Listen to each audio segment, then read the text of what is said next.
What's up, everybody? Happy afternoon. Happy Halloween. And cheers. Episode 26 of I Ask No One with Kevin Ray. 26 weeks later. Thanks a lot.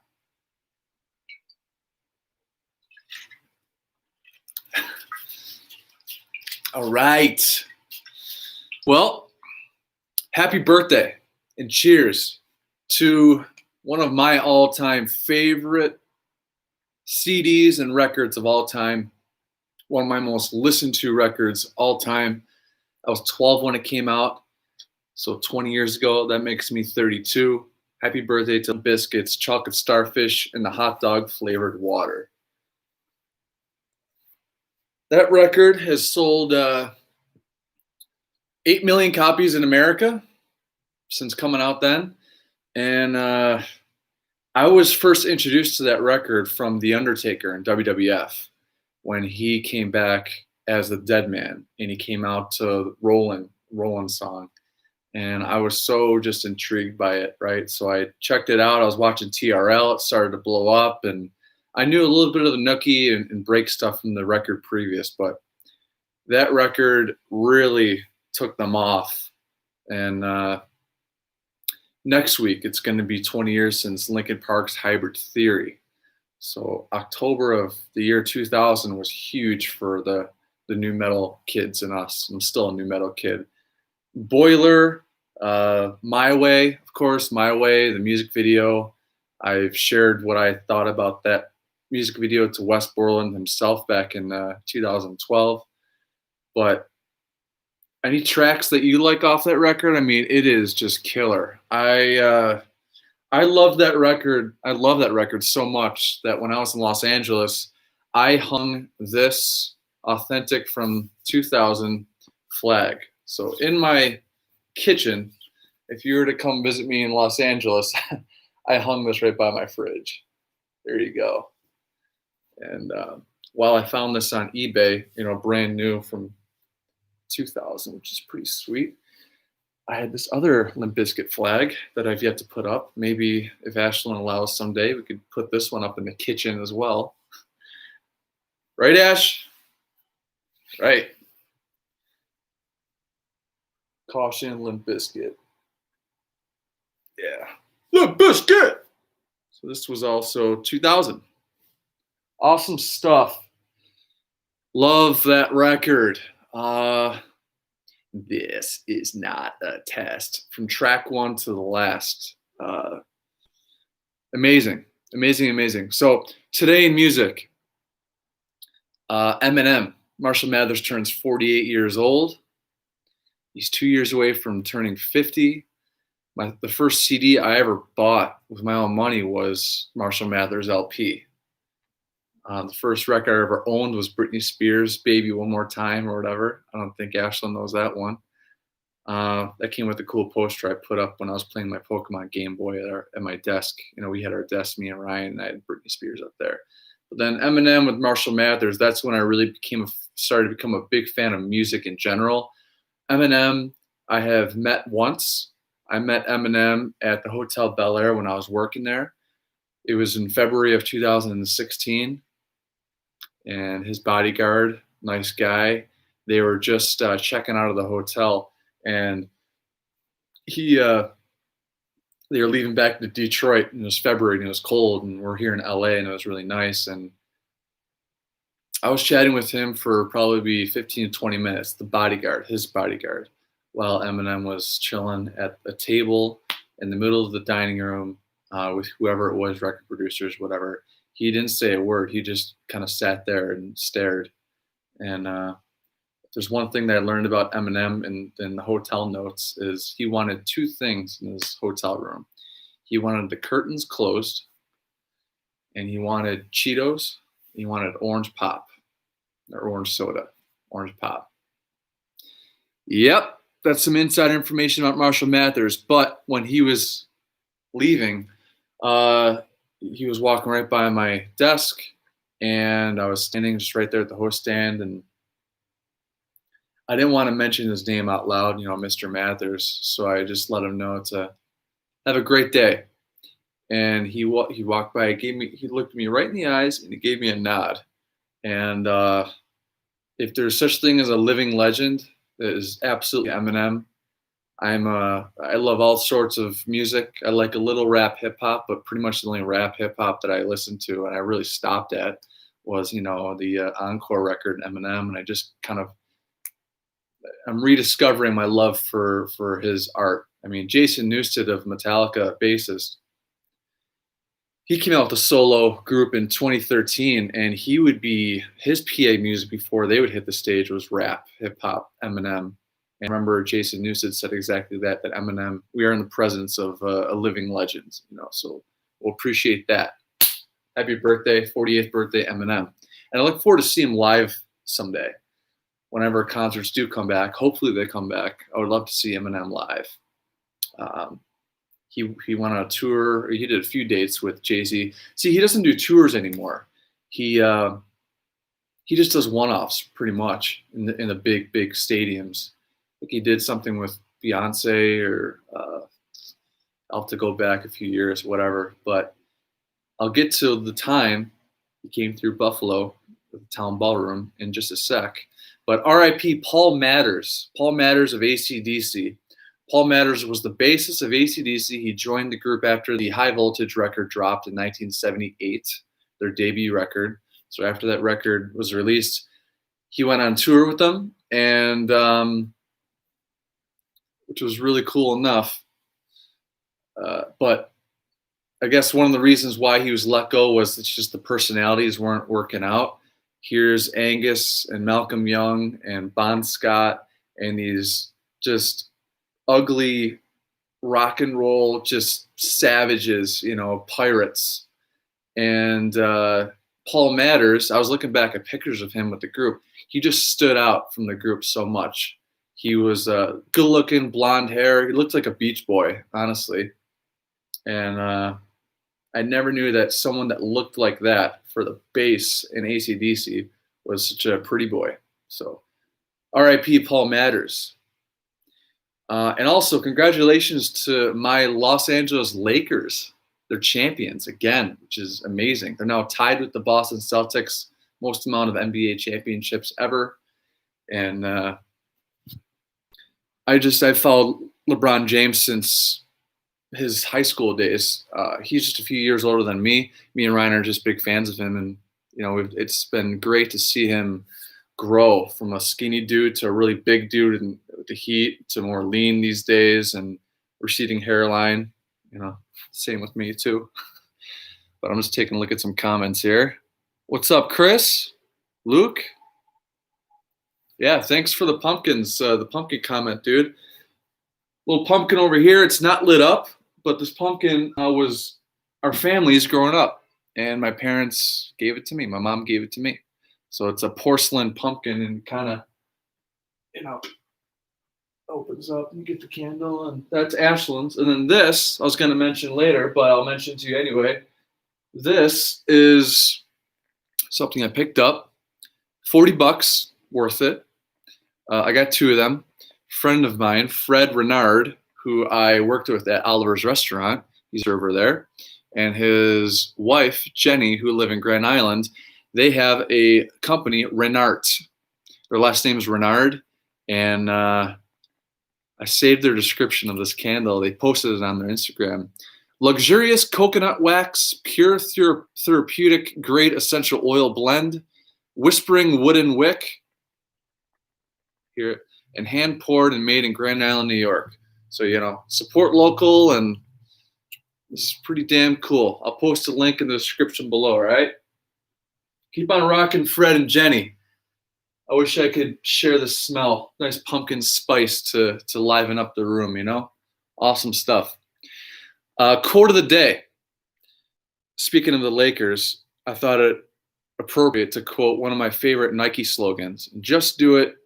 I think my dad has told us that, just do it since an early age. But there was one time after LeBron won the championship with the Cleveland Cavaliers in, 2017 or 18 or something?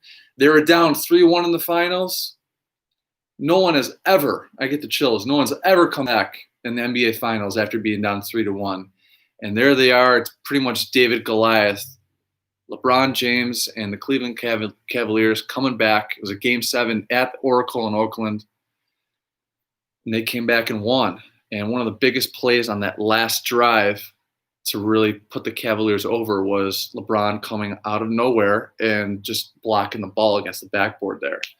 And Nike, I think it was within that next week, they had a commercial with just LeBron's face, and it says, "Come out of nowhere." And that means a lot to me. I read a meme once, probably years back, from Orlando Benson, one of my old supervisors at Geico, and it said, make less announcements and more moves. So it's easy to kind of say what you want to do or what you think you're going to do or what you should do, but actually physically doing it and then leaving it behind and keep on going forward, it's a beautiful thing. So my quote today, come out of nowhere, Nike. On to today's subject, Limp Bizkit. I've talked about Limp Bizkit before in a 2-part IANO one about the time that I had beers with them at Town Ballroom in Buffalo in 2013. This was extra special here. This was in my very first time to Australia, Sydney, New South Wales, Australia. March 25th of 2018 at the Hodern Pavilion. My younger brother Leonard, he used to live in Sydney, Australia. And God bless him, he had to come home. He had to come home for hip surgery to have his hip replaced at age 26. And on such short notice, I had all these things planned for us, and maybe at a future episode I'll go into the day by day of what went down in Australia because it was so fun and expensive, but worth it. I booked a trip out there, and Len had to come home. So do I cancel it? Do I go? Do I cancel it? I went.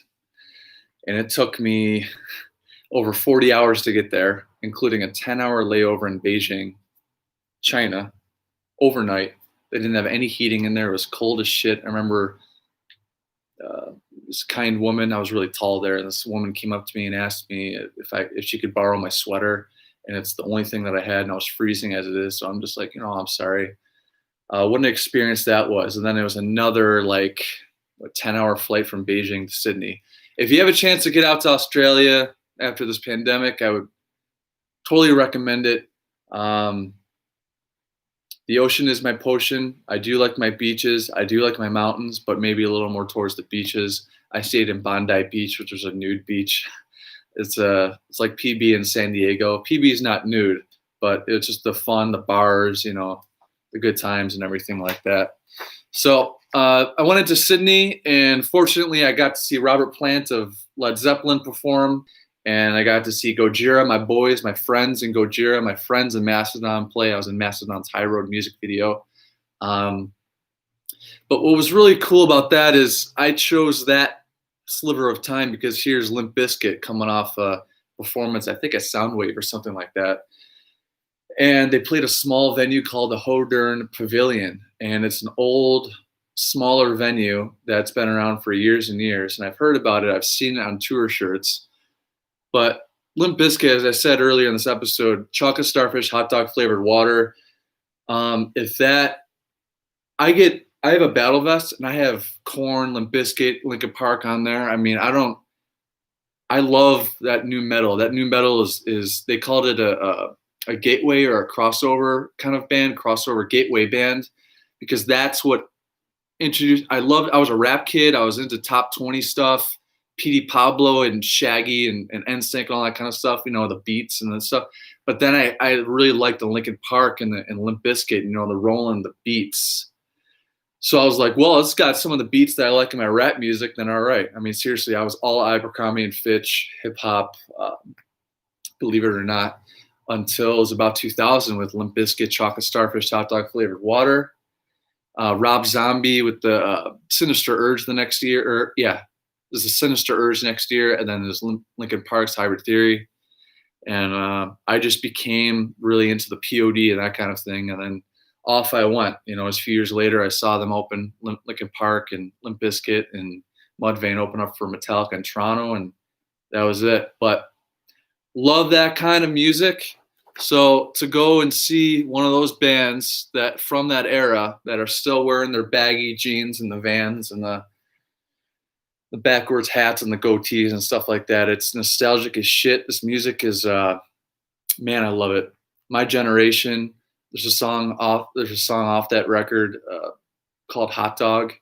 In fact, one of my most valuable set lists that I've ever picked up at a show ever was this guy right here.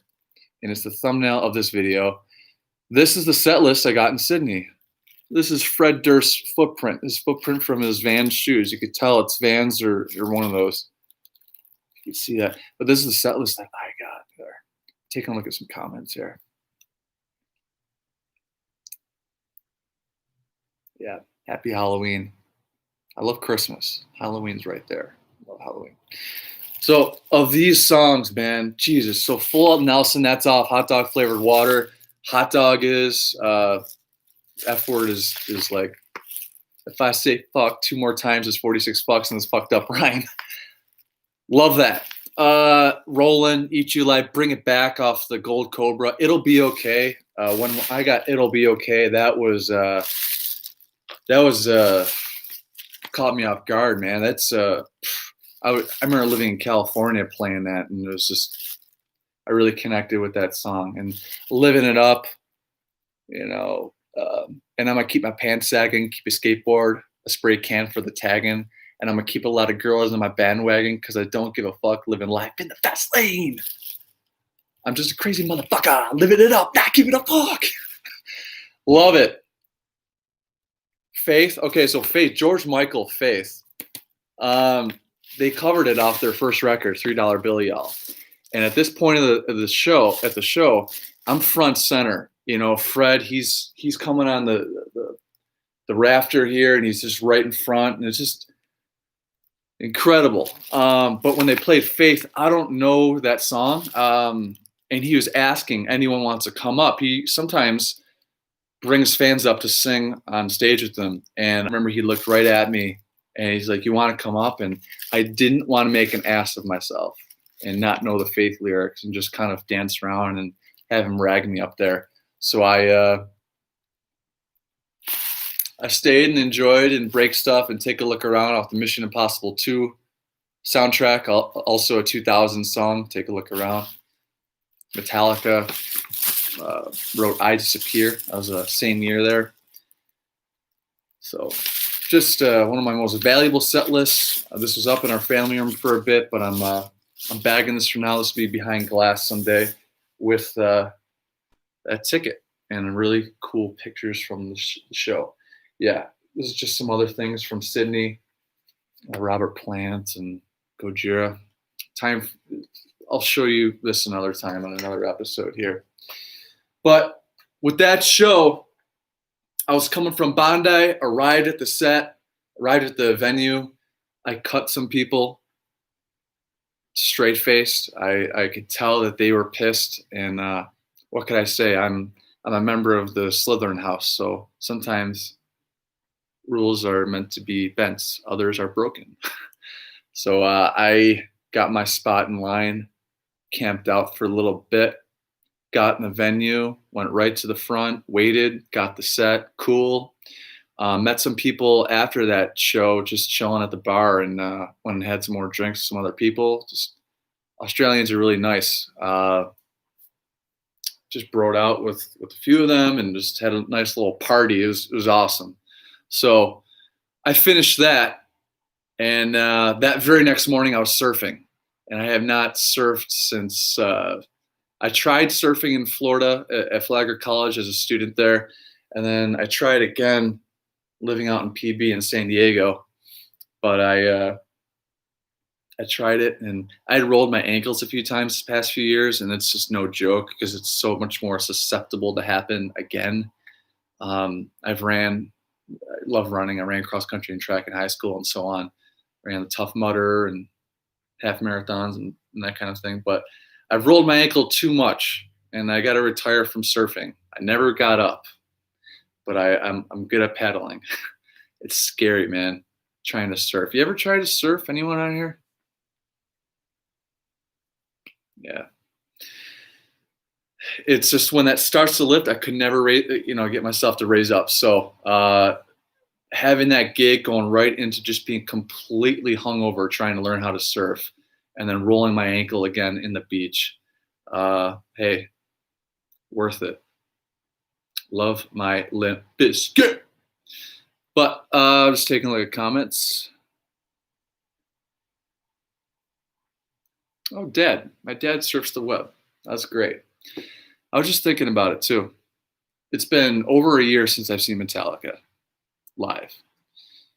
There was a time where it was 1 year from in the year 2010 that I did not see Metallica, but I have never gone since 2010 1 year without seeing my band, and I miss them. I miss them. I look forward to see them again. They just announced an acoustic set. They're going to be performing in their HQ in San Rafael, California, and I will be there. In fact, my face will be on the. They're going to have a wall of monitors, and my face is going to be right up there. So hopefully, I get to say, hey, what's up to my peeps. We were also surfing. Me and Ash, we were surfing around the TV. Nice to have cable. I haven't had cable in my own place in a really long ass time. But we came across a movie called The Italian Job. You ever see that movie, The Italian Job? With Mark Wahlberg and Charlize Theron. My twin brother was always into that movie, but the one thing I remember about that movie was the soundtrack.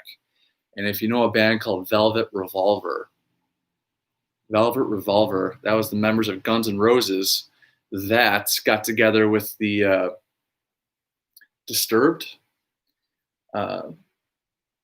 drug-laden genius of a songwriter, and R.I.P. Scott Weiland. Velvet Revolver formed, and the first song that they released was released from Pink Floyd's Dark Side of the Moon record, a song called Money.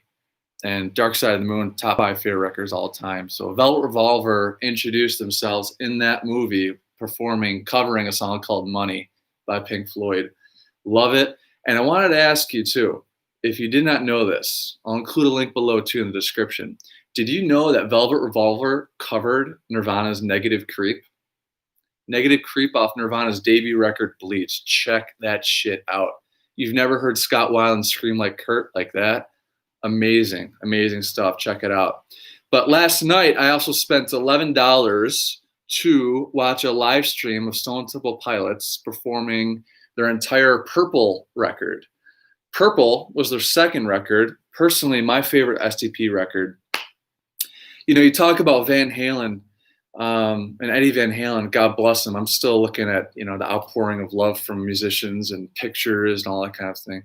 But with Eddie Van Halen, their music I would describe as summer music, summertime music, and STP is totally that. If it posts sometime, you have to see the performance from last night. Very good. William Duvall does his own thing in place of Lane Staley with Alice in Chains. Here's Jeffrey Adam Goots. He's from a show called The Voice, if you've ever seen The Voice before. Goots, I've met him. I've hung out with him. Last time they played Town Ballroom. He was just smoking a cigarette. Probably went through 2 or 3 while I was talking to him over the course of like half hour, 45 minutes, just talking about the music business. But to see what he looks like with their new record that came out, in this acoustic record called Perdida, and they have another record with them, as a self-titled record after Chester Bennington passed. But I was smiling the whole time. I mean, from Meat Plow to Pretty Penny and to Vaseline and Interstate Love Song and Silver Gun Superman. I forgot how much I love that song. Still Remains. So in between every song, the band would go into like a little story about each song. And I just thought that was really cool. And the one thing that I remember about that was Dean DeLeo, one of the guitarists, they're brothers, the bassist and the guitarist, Dean and Robert. Dean mentioned about a song called Still Remains, how not too often, Scott would talk about his own personal side in Stone Temple Pilots music, and he really wore his heart on his sleeve and still remains. So I'll take a look. I'll post a link to that song also below. Any favorite STP songs? Shoot. But what else? I saw Dennis Quaid. I saw Dennis Quaid in the news. Dennis Quaid, you remember him from Parent Trap? You remember him? Dennis Quaid? He is 66 years old. You know how old his fiance is? His fiance is 27. So Dennis Quaid's 66, fiance is 27. Kind of reminds me of our relationship, right? I mean, I got 8 years on Ashland. And my dad's parents, God bless their souls, Papa Len and Grandma Jean, they were 10 years apart. But they weren't, let's see, 3, 4, 5, 6. It's 30. I'm struggling. 39 years separate. Wow. Which also reminded me, I've been looking at pictures of my friends in weddings happening and just people I've grown up with. I think it's cool to see the age in my friends. And everyone's grown up over the years, but I think in the past few years, in the early 30s, I see age taking some of my other brothers and friends a little bit quicker than others. And I just want to say that I think that's really cool.